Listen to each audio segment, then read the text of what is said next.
la capa de presentación, vieron que hoy teníamos por ahí en el algo que user, una llamada, una cosa que decía fitnessservice.adduser, yo supuestamente era un componente de negocio que encapsulaba un método adduser que hacía el trabajo de agregar el usuario. En cualquier aplicación que hagamos, casi siempre en algún lugar voy a tener que terminar escribiendo lógica de negocio. O sea, las tecnologías que hemos usado son para presentación, para colectar datos del usuario, validarlos según sea necesario, rebotarlos si están mal, y eventualmente en algún momento tirárselos a alguien para que los manipule y los inserte, los transforme, los procese, los pase a alguien más, pero alguien que haga algún trabajo más o menos procedural sobre esos datos. Entonces ahí donde trajo estos componentes de negocio que tiene la especificación, que viven más o menos en esa región que está ahí. Si usamos un enfoque en capas tradicional, ¿no? Presentación, negocio, persistencia o acceso a datos, los datos por allá abajo, la tecnología, más allá del nombre componente de negocio, o viendo un minuto del manejo de negocio, el nombre más correcto sería componentes en definitiva. Esos componentes viven adentro de estas dos capas lógicas, dentro de lo que es la capa de negocios tradicional para encapsular lógica procedural de negocio y la capa de acceso a datos para encapsular todos los elementos necesarios para realizar las inserciones, borrados, modificaciones, consultas contra un medio persistente, no necesariamente base de datos. O sea, la lógica Java, que uno naturalmente tendería a escribir en una aplicación de este estilo, la idea es que se puede encapsular en algo que se denomina componente. El nombre técnico general es componente de negocio a nivel de la plataforma. O EJB, Enterprise Java Utility. Un Enterprise Java Utility, un EJB o un componente de negocio es una clase Java que cumple con determinada normativa. Así como el manager bin tenía @manager bin arriba y un scope asociado, bueno, un componente de negocio tiene también ciertos atributos y ciertas capacidades derivadas de haber colocado esos atributos sobre los componentes. A grandes rasgos, los componentes se dividen en dos grandes grupos, lo que son los que manejan lógica sincrónica y lógica asíncrona. Y lo que están abajo, los Message Driver manejan lógica asíncrona, mejor dicho, en realidad se basan en el concepto de mensajería. Son componentes, son clases Java que tienen código Java, pero que este código Java se activa ante la llegada de un mensaje. ¿Cómo que le manda un mail? Se le manda un mensaje al componente, el mensaje tiene datos, el componente saca los datos de ahí adentro y los usa para ejecutar su lógica Java. Si se quiere, es lo más extraño comparado con la programación Java tradicional. La idea es que en el caso del Message Driver la invocación es asincrónica. Yo mando el mensaje, más allá de que me llega una secada del mensaje de que llegó bien, después que mando el mensaje me despido del componente. El componente, si lo recibe, lo va a usar, va a trabajar, y en principio yo tengo forma de enterarme si funcionó o no, a no ser que me mande alguna respuesta, ¿no?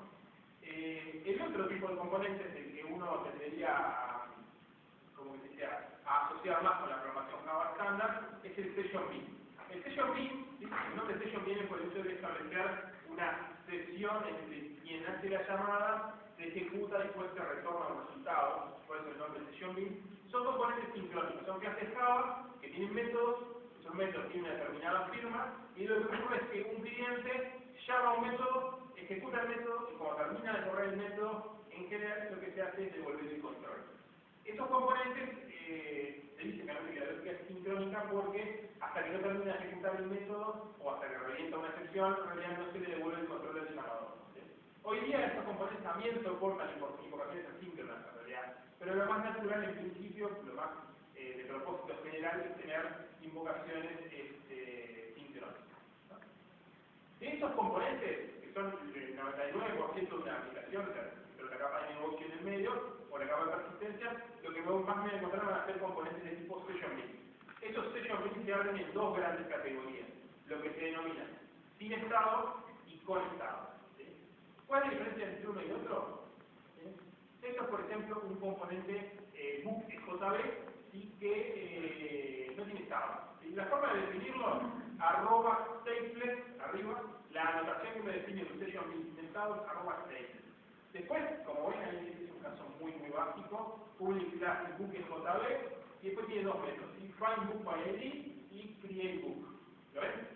El significado de la método creo que es obvio, ¿no? Create book lo que hace es crear un libro, y el otro lo que hace es localizarlo con ID. ¿Cómo hacen esas acciones? Usando esta cosa que está ahí en el medio que dice Entity Manager.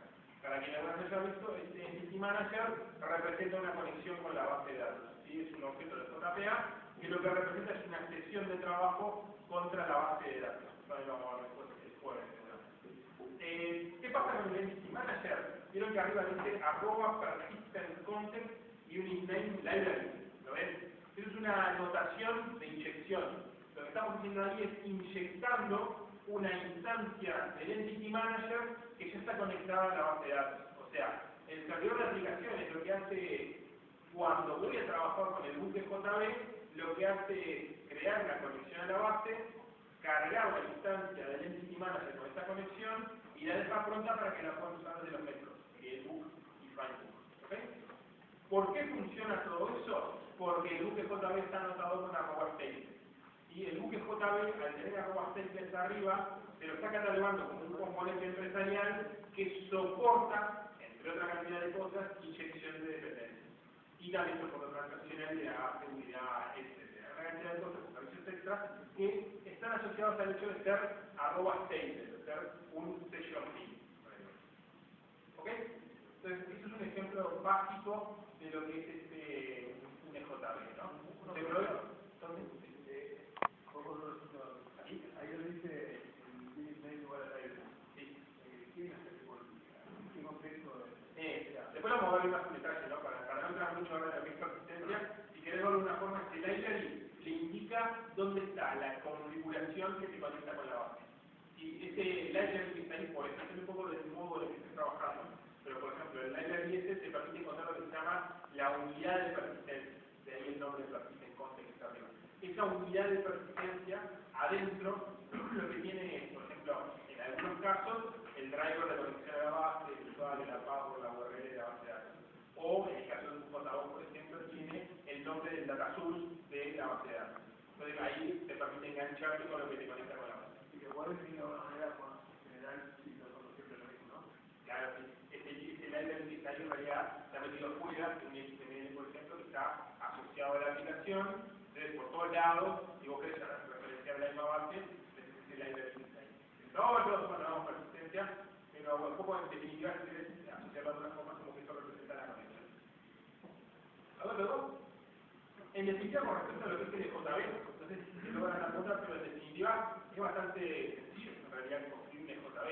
Es simplemente agarrar cualquier clase Java y enchufarle arriba @statement. Es muy básico, ¿no? Se puede complicar un poco más. Pero en principio, la gracia del modelo de un JB es que solamente le enchufo arriba @statement y ya como que lo transformo en un JB.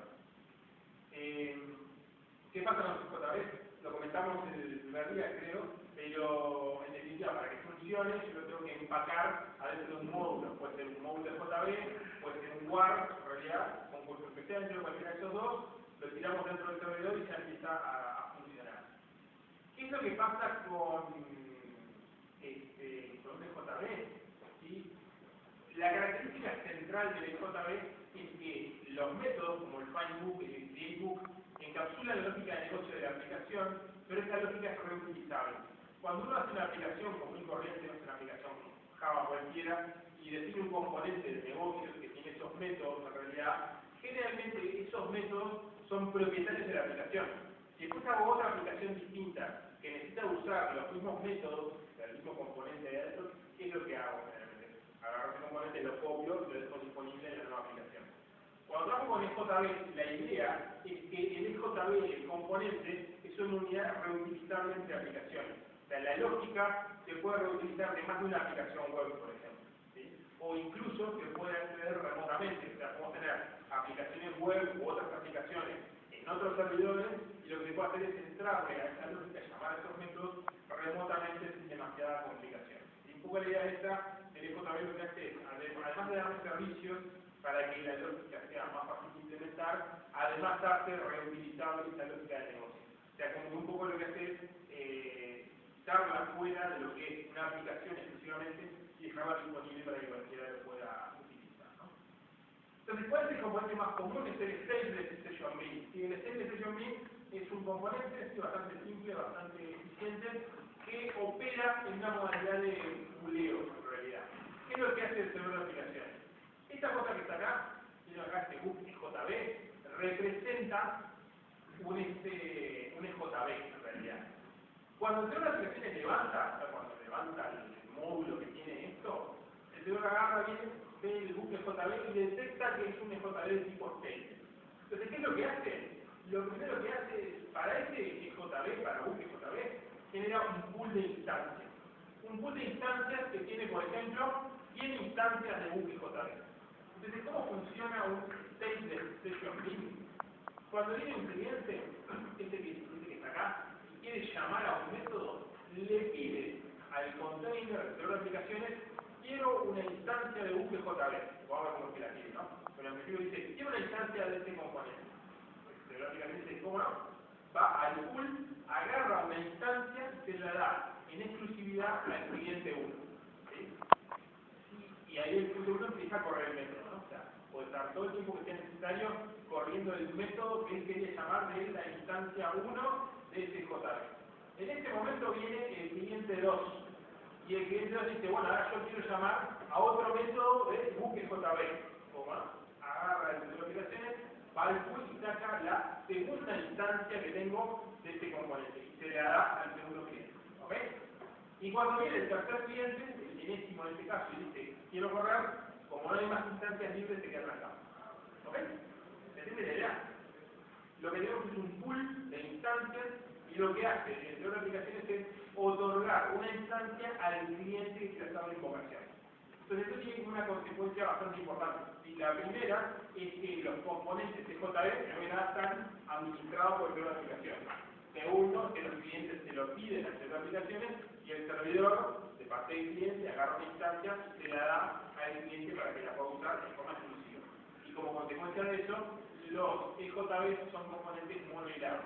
Monohilado significa que nunca tengo más de un thread a la vez corriendo un método adentro de un EJB. Con lo cual, adentro de un EJB elimino de entrada los problemas de concurrencia. Si el EJB es un post-stable, nunca tengo un problema de concurrencia porque nunca tengo más de un cliente ejecutando a la vez sobre el instante. ¿Queda claro eso? Muy importante también. No se ve definitivamente porque ocurre todo por detrás, o sea, como que siempre pareciera que obtengo la misma instancia, pero la gracia de los EJB stables es que siempre la instancia que está siendo usada es usada en exclusividad por un cliente. ¿Okay? Cuando el cliente termina de correr, por ejemplo el cliente 1 dice, terminé de correr con el bin, la instancia 1 que tenía este cliente se devuelve al pool y ahí, como había un tercer cliente que está ahí abajo esperando, inmediatamente se agarra y se le pasa al otro. ¿Ok? Una duda. Dale. Si son stables, ¿por qué como el instante se lo pone una sola que... Porque querés evitar el problema de la concurrencia. Si vos haces una sola instancia, vas a tener más de un hilo a la vez corriendo sobre la misma instancia. Entonces, la forma que tiene el servidor de aplicación de evitar eso es crear varias instancias. Es básicamente por ese problema. Sí, porque podría ser un solo componente con métodos estáticos, si quieres. Pero ahí metes el problema de la concurrencia. ¿Alguna duda? ¿Entiendes? Dale. El tema de la cantidad de instancias, ¿cómo se regulan por configuración del servidor de aplicación.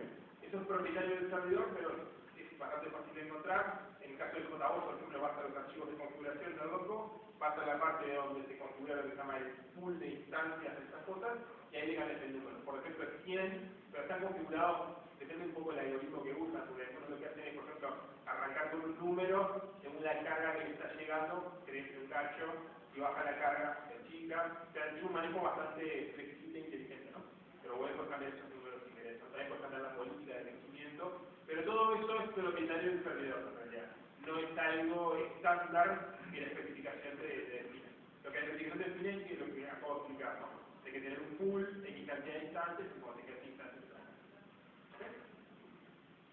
Tercer consecuencia o cuarta altura del manejo de los JB, el famoso stateless, en realidad. ¿Por qué es stateless? Por lo que acabo de decir hoy, teníamos el cliente 1 corriendo con la instancia 1. Entonces, ¿qué pasa? El cliente 3 que está ahí abajo estaba pidiendo una instancia, pero cuando no hay ninguna disponible. Cuando el 1 terminó de correr, ¿qué pasó? Devolvió la instancia al pool y se la dio al otro, en realidad. Entonces, la instancia del 1, si me fueron siguiendo, la instancia que estaba corriendo el cliente 1, ahora la tiene el tercero. Y cuando el segundo, si ahora el cliente 1 quiere correr de vuelta, ¿qué pasa? No tiene nada, se tiene que ir arrancado. Cuando alguno termine, se le va a otorgar la instancia.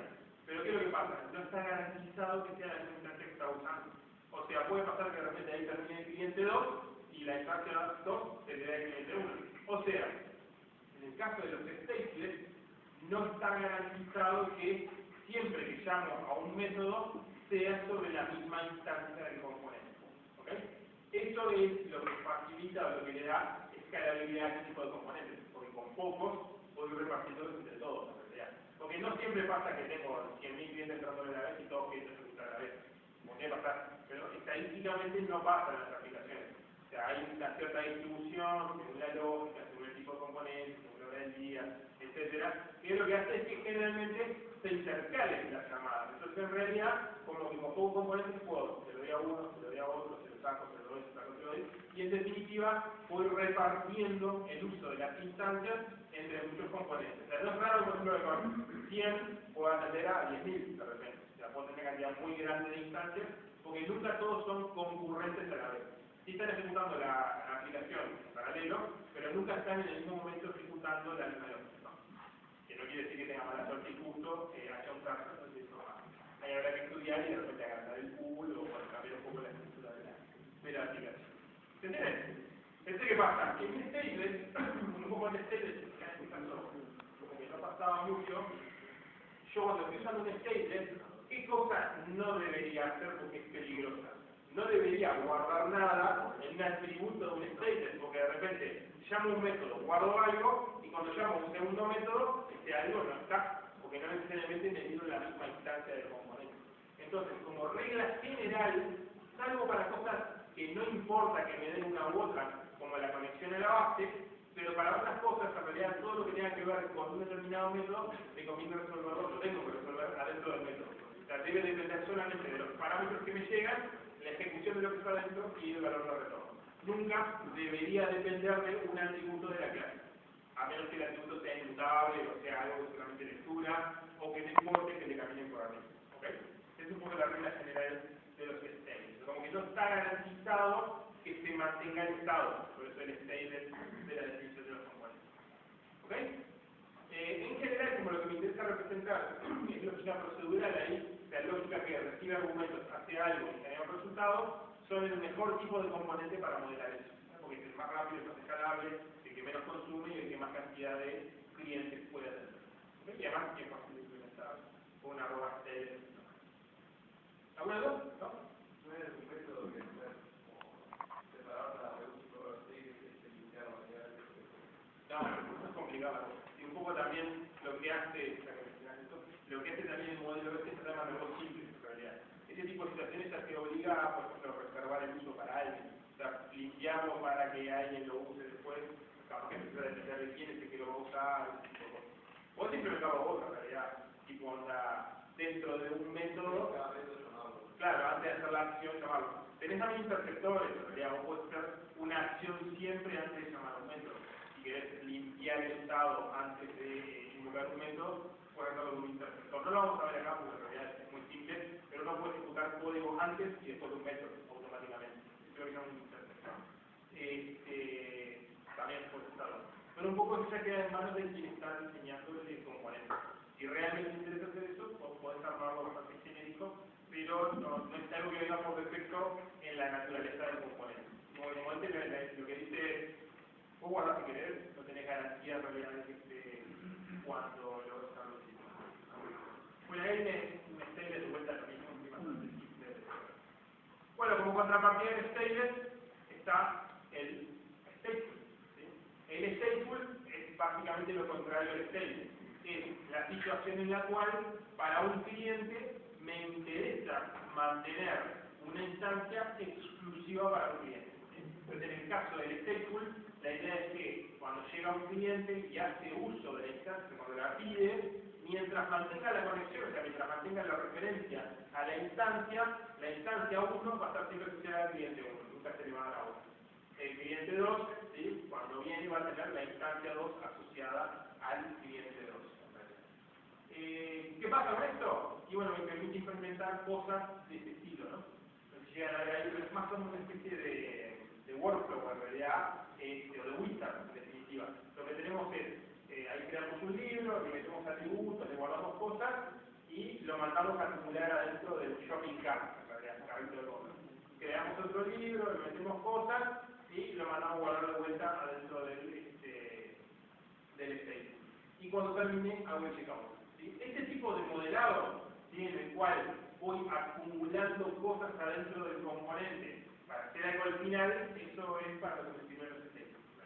Como tengo una instancia reservada para mi cliente, o sea, yo como cliente tengo mi propia instancia, entonces ahí en este caso no tengo problema que otro me le agregue cosas o me le saque a la colección que tengo ahí.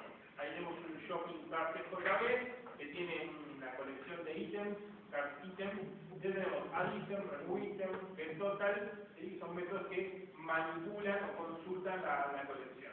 ¿Ok? Eso lo puedo hacer N veces, ¿sí?, hasta que defino que terminé. O sea, cuando quiero agarrar y liquidar el uso del componente. Entonces ahí donde aparecen estos métodos. Checkout y empty. En realidad la lógica acá es medio simple porque simplemente hace un clear de la colección. Pero por ejemplo checkout sumaría todo, me daría el valor total, me daría la factura, haría la orden de compra de descripción, algo medianamente en serio. Pero ¿qué es especial de checkout? Se supone que checkout que es el último paso de la serie de acciones que se hacen sobre el componente. Entonces esta acción está anotada con @remove. @remove es una anotación que lo que dice cuando ejecutes este método, cuando termines de ejecutar el método, eliminar la instancia del JB. Porque en algún momento hay que eliminarlo en realidad. Si mantengo siempre la conexión, simplemente la instancia ahí ocupando memoria. Entonces en realidad me puede generar un problema a largo plazo. ¿Okay? Entonces la idea es, entonces JB, llamo, acumulo, hago todo lo que yo quiera, configuro como quiera el JB, y eventualmente existe un último paso, que es el que remueve el JB ya necesitado. ¿Ok? Después hay otros mecanismos de seguridad, como por ejemplo, le puedo poner arriba al JB @stateful timeout milisegundos, que lo que hace es controlar, por ejemplo, que si no hay actividad en tantos milisegundos, elimina el JB, o también algo más básico, si corto la conexión o se cae el cliente, el mismo garbage collector va a agarrar y eliminar la instancia de ese componente. ¿Se entiende? ¿Cuál es la diferencia entre uno y otro? Una bastante importante. En el caso de los stages, me pueden venir 100.000 clientes, pero la cantidad de stages está acotada. En un stateful me caen 100.000 clientes y no hay mucho control en eso, y me crean 100.000 instancias de stateful. Y si cada stateful, aunque sea una lista vacía, me ocupa una cierta porción de memoria, eso lo multiplico, me puede achachar el servidor y hacer caer una aplicación si no hay demasiado control. ¿Se entiende? Por eso es que el uso del stateful tiene que estar controlado y en realidad justificado, en definitiva, si realmente necesito hacer algo. Siempre combinando un state con guardar los datos en la base de datos, puedo emular, si se quiere, el comportamiento de un stateful, ¿sí? Con un poco más de trabajo, ¿no? O sea, hacer acumular en memoria para después guardar en la base, cuando puede guardar en una tabla temporal y cuando comiteo, cuando termino el proceso, puedo borrar esa tabla y guardar algo en alguna otra. Es más trabajoso, pero de repente no consumo tanta memoria a nivel de servidor. Bien. ¿Alguna duda acá? Son los dos tipos de componentes más comunes con los que se puede trabajar, pero generalmente lo que uno va a encontrar para modelar la lógica de negocios son statements a nivel de la lógica. Eso con respecto a la implementación y al modelo o al manejo del estado del componente. Lo otro importante es lo que está ahí, las interfaces, de cómo llamamos al componente. O sea, de alguna forma yo necesito llamar al componente. Lo que vimos recién es esto acá, es la clase de implementación. Pero asociado a la clase de implementación tengo lo que se llaman interfaces. Interfaces de acceso. Una interfaz de acceso puede ser, las dos grandes categorías son locales y remotas.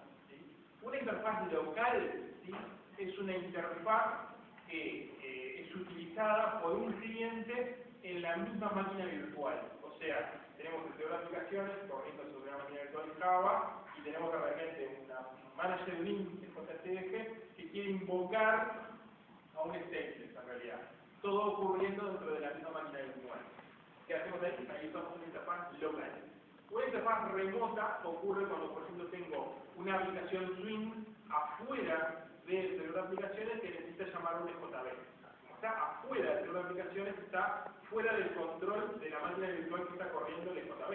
No le queda otra que ser remota. La diferencia entre local y remoto es que el local es interproceso, o sea, está dentro del proceso, intraproceso, dentro del proceso Java que tenemos ejecutando en el sistema operativo.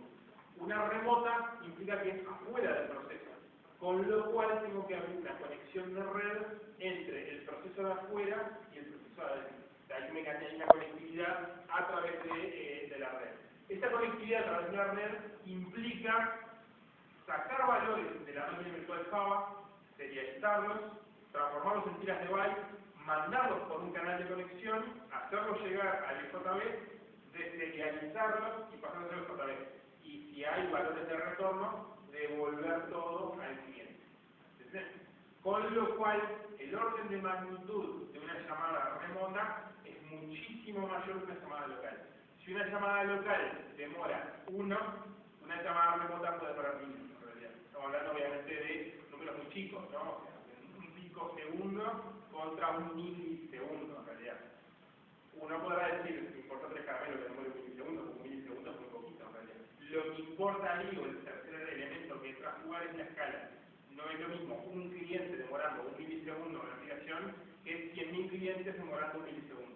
Entonces, ahí el otro elemento que uno tiene que medir es cuántos clientes van a estar utilizando una interfaz remota a la vez. ¿Okay? Entonces, ahí es donde realmente se empieza a ver el tema de la performance. Si bien probablemente no importe para el obligatorio, de vuelta en la vida real, uno debería favorecer el uso de las interfaces locales. Así como decíamos el tema de no usar cosas en sesión, no usar interfaces remotas me facilita, si quiero, me protege en cierta medida con problemas potenciales de performance. Hay otros mecanismos para mejorar la performance de una aplicación que implican, evitan en realidad la distribución remota. ¿Sí? O sea, la plataforma Java es una plataforma que hace muy fácil trabajar con objetos distribuidos, en realidad, donde uno llama a otro a través de la red, sin darme cuenta inclusive que tiene una red en el medio. Se llama transferencia locacional. O sea, al tener esa ventaja, en realidad es muy fácil a veces usar una interfaz remota y no medir un poco las consecuencias. Entonces, en definitiva, el peor enemigo de la performance, en realidad, de la aplicación, suele ser el uso de la distribución a través de interfaces remotas. Una cosa que hay que tener cuidado cuando uno diseña una aplicación. Un poco resumiendo lo que les decía recién, cuando estoy adentro de las aplicaciones, cuadrado de la izquierda, conviene favorecer interfaces locales y acá conviene favorecer también dentro del mismo container interfaces locales. Digo que estoy en un servidor de aplicaciones y si por error expongo una interfaz remota, lo que va a ocurrir es que este componente va a ir afuera, va a establecer la conexión de red, va a llevarse todo el trabajo que hablábamos recién y va a volver a entrar para llegar al componente, con lo cual tengo el gasto de performance y además sacando por poco que los componentes estaban en la nota máquina virtual. ¿Okay? ¿Cómo se declara una interfaz? A la interfaz del componente y el componente Java que representa el JB que veíamos recién, que tenía @stateless, generalmente lo que se lo hace es implementar una o más interfaces Java, interfaces tradicionales. Estas interfaces Java se anotan arriba con @local o @remote. ¿Sí?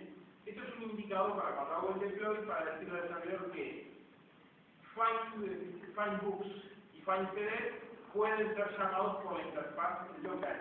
Y por la interfaz remota puedo hacer find books, find cd, create book y create cd. En ese escenario que está ahí en la PPT, no podría llamar a create cd y create book por interfaz local, porque directamente la interfaz local que está definiendo ahí no lo permite. ¿Ok? Entonces, eso me permite particionar lógica de acuerdo a como yo quiero que se acceda dentro de la aplicación. Es importante, primero que nada, definir la interfaz, implementar todos los métodos que están acá, y que son los métodos que le dan vida a lo que es el stateless, y después, bueno, definir cómo quiero entrarle, si es por acceso remoto o por acceso local. ¿Okay? Puedo hacer también esto, no tratamos en realidad, es preferible que la propia interfaz esté anotada, pero si quiero, si gusta más, se puede hacer que la propia interfaz tenga @remote o @local sobre el EJB. Una restricción importante, que esto no deja tan claro, es que no puedo anotar una interfaz con 2 vías de acceso distintas. Y por la forma en cómo se arma el acceso al componente, no podría ser, por ejemplo, que ítem local fuera a la vez remote y local. Necesito que sean interfaces distintas. Si la misma interfaz es un un conjunto de métodos, mejor dicho, tienen que ser anotados con local y remoto, tengo que hacer una herencia, pongo los métodos comunes arriba, dos subinterfaces vacías, y las subinterfaces vacías las anoto con lo que yo quiera, local o remoto, o lo que yo quiera. Después abajo, en la implementación, miren en Java, puedo implementar lo que quiera, en realidad, siempre y cuando el conjunto de métodos que estoy implementado no vaya en error. ¿Ok? ¿Alguna duda? Con esto entonces se define la forma de acceso al componente. Con respecto a la clase de implementación, un poco las reglas son las reglas típicas para cualquier componente. Tienes una clase Java, puede ser, generalmente se estimula que sea lo que se llama un poco, una clase que no tiene ninguna dependencia con el framework que está por detrás, tiene que ser pública, tiene que tener un constructor sin parámetros, si le pongo un constructor con parámetros, tengo que asegurarme que tenga el sin parámetros, cuando Java no lo genera, si implementa interfaces tiene que tener todos los métodos implementados, y como dice ahí abajo, lo más importante que no puede ser ni final ni abstract en realidad. Porque la clase que uno desbloquea en el servidor, ¿sí? Con el @state, el @stateful, en realidad es como un template para que el servidor la extienda y haga cosas en realidad. Porque así como está, no es un JB, no tiene todo lo necesario para poder hacer todo lo que venimos diciendo. ¿Y cómo hacen los servidores? Simplemente agarran la clase y construyen un envolvente alrededor, o extienden, derivan la clase, la complementan de alguna forma, pero nada de eso se puede hacer si está marcado como final o como abstract. Si no la puedo instanciar, no la puedo extender, como que el servidor queda atado de manos y no puede hacer su trabajo de definición. Como de construcción hablamos, realmente no se hace, ¿no? Pero no tiene que tener método finalize. El finalize es un método que se ejecuta cuando el garbage collector agarra el objeto. Generalmente uno nunca hace nada en el finalize porque no está garantizado cuando el garbage collector va a agarrar el objeto. O sea, es una mala práctica de programación, pero bueno, en general es una cosa que hay que evitar bajo ninguna de estas exigencias. Después, los métodos de negocio, esto es heredado en realidad de antes, no puede empezar con el prefijo JB por un tema de compatibilidad hacia atrás, y en versiones anteriores los métodos que arrancaban con EJB algo eran métodos especiales, está prohibido ese prefijo. Y después, la última parte un poco lo que dice es que si tengo una interfaz remota, los objetos intercambiados por la interfaz remota tienen que ser serializables con RMI, serializables compatibles con una serialización RMI, porque en realidad lo que estoy haciendo es, como es una interfaz remota, lo estoy sacando afuera de la máquina virtual, transformando las entidades de bytes y mandándolo para otro lado. Y el objeto no es serializable, cuando vaya a llamar algo ahí va a reventar el texto. ¿Okay? Y después a nivel de cliente, cuando voy a hacer uso de un JB, tengo por ejemplo declarado ítem JB ahí arriba con @stated, @remote, @local. ¿Cómo lo usamos? Si estoy adentro del servidor de aplicaciones, que es la mayoría de los casos, o sea, por ejemplo, el caso típico es, tengo un manager de un DJCF que usa un EJB. Entonces, ahí lo que se hace es, lo que está abajo, que es inyectar la referencia de EJB. ¿Cómo? Poniendo, por ejemplo, @EJB, esa es la anotación de inyección, y poniendo el nombre de la interfaz por el cual la queremos entrar. Item local o item remote en este caso. ¿Se entiende? Este es el caso más básico y más simple. Tengo el componente que implementa una interfaz, @EJB y la interfaz por la que se implementa. Generalmente, o sea, no, es el caso más típico, cuando tengo un componente, implemento una interfaz. Es raro que no deberíamos ser que dos componentes distintos implementen la misma interfaz. Porque si hago esto, no puedo hacer una inyección así de simple. Tengo que pasar un parámetro acá en @JB para decirle cuál es la clase que quiero inyectar. O sea, me complico en realidad innecesariamente. Es preferible que para componentes distintos tenga interfaces diferentes. Facilito lo que es la inyectabilidad de componentes. Y después, algo que en realidad nunca hay que hacer, y ni lo mencioné, pero no deberíamos pensar en eso, vieron que acá tenemos el session min y dice acá el no interface, es lo que se llama la vista sin interfaz, que es un poco lo que el ejemplito que venimos viendo alegremente hoy. Acá tenemos un public class bookjb @statement en realidad, y nunca dice nada, pero ahí no hay interfaz implementada en realidad, no hay vía de acceso remoto ni local. Cuando no tengo interfaz implementada, se asume una vía de acceso local automáticamente. ¿Y cuáles son los métodos que se publican? Todos los métodos públicos de la clase. En realidad es medio chancho, porque en definitiva estoy viendo la implementación directa de la clase. Una de las gracias de trabajar con estos componentes es que yo tengo el componente de la interfaz y solo conozco la interfaz. Entonces, en realidad, lo que tenemos que tratar de evitar es este tipo de cosas.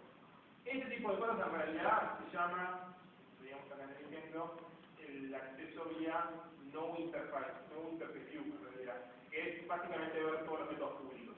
Cuando tengo no interface, o sea, cuando no implemento ninguna interfaz, puedo hacer esto que está ahí en la primera línea, ¿sí? @jb, ítem de jb, que es la clase y la referencia.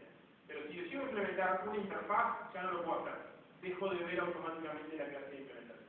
Como es una gronchada de implementación, nunca lo hagan en realidad, porque un cambio en la implementación rompe todo en realidad, porque estoy viendo directamente la clase de implementación. Y es lo que induce a errores a la hora de eso que les comentaba hoy, decir, new ítem JB para llamar al aumento de la clase. Entonces, igual deja siempre al menos una interfaz que haya un solo método en realidad dentro del componente. ¿Ok? ¿Alguna duda? Esto es lo que se llama como referencia por inyección. @jb y la interfaz por la que debemos entrar. Esto cuando estamos adentro del servidor de aplicaciones, y como les decía, el caso más común. Existen situaciones donde estoy afuera del servidor de aplicaciones. Cuando estoy, por ejemplo, en una aplicación Swing y tengo que llamar a un JB porque tengo que invocar la lógica del negocio. Porque tengo que llamar a la lógica del negocio. Entonces, en este caso, lo que se utiliza es una interfaz que se llama JNDI, Java Naming and Directory Interface. ¿Cuál es la idea? Todos los componentes que yo defino dentro de un servidor de aplicaciones no solo son inyectables con @jb, sino que además tienen un nombre único asociado. O sea, siempre tienen un string que representa el componente, o sea, dónde está el componente. Los componentes de JB y todo lo demás, ¿no? Los componentes de JB, las conexiones a la base, las colas de mensajes, todo eso que hay adentro de un servidor de aplicaciones tiene un nombre único llamado nombre JNDI. El nombre JNDI tiene distintos formatos. Para el caso de lo que es JB, sigue esa norma general que está ahí. Java2.global, barrita, nombre de aplicación, barrita, nombre de módulo, barra, nombre de la clase de implementación, o sea, nombre del bin, y después, exclamación, la clase completa de la interfaz por la que queremos entrar. ¿Qué es cada cosa? Es bien fácil en realidad. AppName es el nombre del EAR. O sea, si el EJB está metido dentro de un EAR, está metido dentro de un WAR que está dentro de un EAR, o dentro de un EJB que está dentro de un EAR, AppName es el nombre del EAR. Module name es el nombre del WAR o el nombre del EJB card en la cual está metido el EJB. O sea, si por ejemplo el EJB está metido en una aplicación que se llama app.bear y a su vez adentro está metido en webapp.war, acaba de decir app y acaba de decir webmodule, que es el nombre del módulo web. Y después va a estar el nombre de la clase y el nombre de la interfaz. Ejemplo, ¿sí? Suponiendo que acá, el nombre de EAR es opcional porque puedo no estar adentro de un EAR. Sí tengo que estar siempre adentro de un jar de JB o adentro de un WAR en realidad. Entonces, suponiendo que el WAR se llama CD Bookstore y el JB es este que está acá, ítem JB y la interfaz es ítem remote, entonces lo que hacemos es definir así java.global barra CD Bookstore barra ítem JB, esto que está acá, exclamación con Java 6 ítem remote. Ítem remote en este caso es el nombre de la interfaz remota por la que estamos entrando. ¿Okay? Local bin es una forma de decir la interfaz local y trabajando con el nombre de la clase, pero esto se llama. ¿Se entiende? ¿Qué pasa con el JNDI? Es usable desde afuera y desde adentro también. O sea, adentro de una aplicación puedo referenciar a otro JB por inyección con @JB, por JNDI por acceso local o por JNDI por acceso remoto. Si estoy afuera, la única opción que tengo es JNDI por acceso remoto. JNDI por acceso local afuera no, porque al estar afuera no puedo entrar por la interfaz local. ¿Okay? Siempre lo hago por la interfaz. Y bueno, esto usando, acá no está, pero usando, después al final de la repetición de persistente en mi ejemplito, usando JNDI, después tiene un lookup con esa dirección a los parámetros que se necesitan para el proceso de las aplicaciones, y lo que se obtiene es una referencia remota del componente. Es un proxy que cuando yo hago llamadas se las deriva al componente. ¿Se entiende? Entonces con esto que tenemos componentes, escribimos métodos, le desarrollamos la lógica ahí adentro, en esta lógica hacemos cosas, y básicamente con el uso del local o remoto habilito la reutilización desde otros componentes y desde afuera si es necesario. Para terminar, ya liquidamos por hoy, el elemento principal principal, o sea, la gracia principal por la cual trabajar con EJB es básicamente esto que está acá. En principio, el hecho de poder agarrar y inyectar referencias a componentes administrados. O sea, por ejemplo, acá en JB estoy inyectando una conexión de la base, otro JB, una referencia a un web service, una referencia del contexto para saber cosas de la llamada, etc. Todo eso funciona porque es básicamente un JB. Y además, otras cosas que tiene, no vamos a ver porque digo, depende un poco ya de lo que vayan a hacer, pero en definitiva, pues si quieren poder ficharlo, se pueden definir elementos como cosas relacionadas con seguridad, vamos a hablar un poco de transacciones de negocio, etc. Y un poco la idea es que una clase Java, un JB tradicional, se termina transformando en algo mucho más elaborado, mucho más potente, gracias a los servicios que me inyecta o que me provee un JB. Para terminar con esto, una última cosa, ¿sí? Cuando tenemos un JB, un poco lo que cuando el productor y una cosa que les comenté es que a los JB que quiero, puedo definir interceptores, o sea, puedo definir métodos que se ejecutan antes o después de un método de un JB. Eso puede servir, por ejemplo, para loguear, para controlar cosas antes de un método, para hacer algo después de un método. Eso es lo que se denominan interceptores. Después, si quieren, pueden ficharlo más en profundidad.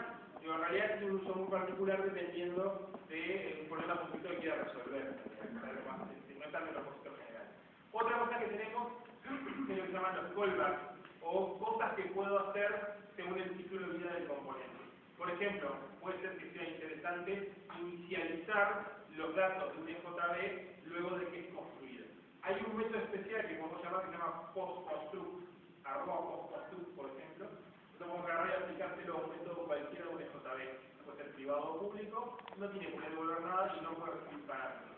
¿Qué pasa con este método? Esto es lo que se llama un callback del ciclo de vida. Es un método que se ejecuta luego de que es creado el componente. El @postconstruct, ese que está ahí, lo que tiene de bueno es que me deja inicializar el componente antes de que se llamen los demás métodos. O sea, antes de que un cliente me llame, se va a invocar el método postconstruct. Así como hay un postconstruct, hay un predestroy, en realidad, antes de la instrucción, y después, dependiendo del tipo de componente, si es stateful, si es una entidad, si es otra cosa, tengo diferentes tipos de callbacks. O sea, cada uno tiene su ciclo de vida, hay que estudiarlo, pero en definitiva todos los métodos son pueden ser formatos. Acá hay uno más elaborado, para un stateful tengo postconstruct, postactivate, predestroy, prepassivate, etc. Hay una cantidad. Por ejemplo, para entidades tengo un preinsert, un post-insert, pre-update, post-update para hacer cosas. ¿Qué vas a decir, Leonardo? No, me supongo que el postconstruct ejecuta, por ejemplo, yo tengo que inyectar la... Exacto. El orden general es primero el constructor estándar, la inyección de dependencias y después el postconstruct. En realidad la gracia del postconstruct es hacer lo que no puedo hacer en el constructor. En el constructor de un EJB nunca tengo definidas las inyecciones todavía, ¿no? O sea, todo lo que tengo con algo todavía no fue inyectado porque el objeto no fue creado todavía del todo. ¿Okay? Para eso se usan estos métodos tipo postconstruct. ¿Entiendes? Bueno, así como este de una otra cosita más, pero a grandes rasgos, ¿sí? Los EJB me permiten definir lo que se entiende como lógica de negocio generalmente sincrónica. Si lo quieren profundizar después, hay otras anotaciones como asíncronos y demás, manejo de timers, ese tipo de cosas, que son cosas mucho más particulares, pero que bueno, permiten extender un poco lo que hago tradicionalmente con un EJB. ¿Bien? Un poco la idea de la gente que viene es trabajar sobre persistencia. Vamos a hablar de persistencia como para completar el casi típico de cualquier cosa que vayan a hacer con EJB, con hojas empresariales. Presentación, negocio, persistencia, y ahí se tienen algo medio cuadradito como para hacer cualquier tipo de aplicación. Después obviamente van a tener que investigar un poco más, pero en definitiva esos son los lineamientos generales para arrancar con cualquier cosa. ¿Ok? ¿Alguna duda? ¿No? No, pero... Sí, porque